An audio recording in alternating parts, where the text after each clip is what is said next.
আজিকর কাণ্ডের পর thread culture চালানোর মতো একাধিক অভিযোগ প্রকাশ্যে এসেছে। মূলত উত্তরবঙ্গ লবির বিরুদ্ধেই ওই অভিযোগ তুলেছেন চিকিৎসক পড়ুয়াদের একাংশ।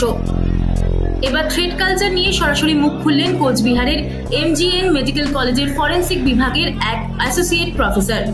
কি অভিযোগ রয়েছে? উত্তরবঙ্গ লবির বিরুদ্ধে একাধিক অভিযোগ করেছেন জুনিয়র ডাক্তাররা। তাদের অভিযোগ, কোন পড়ুয়া কত নম্বর পাবে তা নির্ধারণ করত উত্তরবঙ্গ লবি। এরপর একই অভিযোগ করলেন কোচবিহার MGN হাসপাতালের এক অ্যাসোসিয়েট প্রফেসর। তিনি জানিয়েছেন, উত্তরবঙ্গ লবির পছন্দের পড়ুয়াদের নম্বর বাড়িয়ে দেওয়া হতো এবং অপছন্দের পড়ুয়াদের নম্বর কমিয়ে দেওয়া হতো।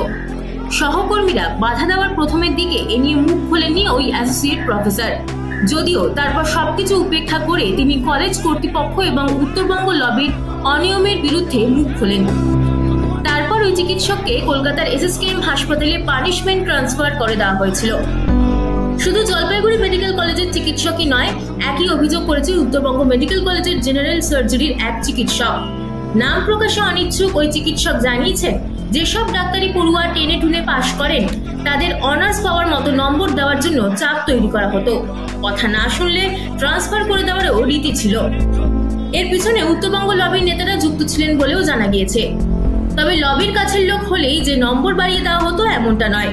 জুনিয়র ডাক্তারদের অভিযোগ, নম্বর বাড়ানোর জন্য পেপার প্রতি 5 থেকে 15,000 টাকা পর্যন্ত দিতে হতো। টাকা দিতে না পারলে নম্বর বাড়ত না। এর আগেও একই অভিযোগ করেছিলেন উত্তরবঙ্গ মেডিকেল কলেজের একাধিক পড়ুয়া। এমনকি তারা অধ্যক্ষকে ঘিরে বিক্ষোভও দেখান। তবে শুরু যে নম্বর বৃদ্ধি এমনটা নয়।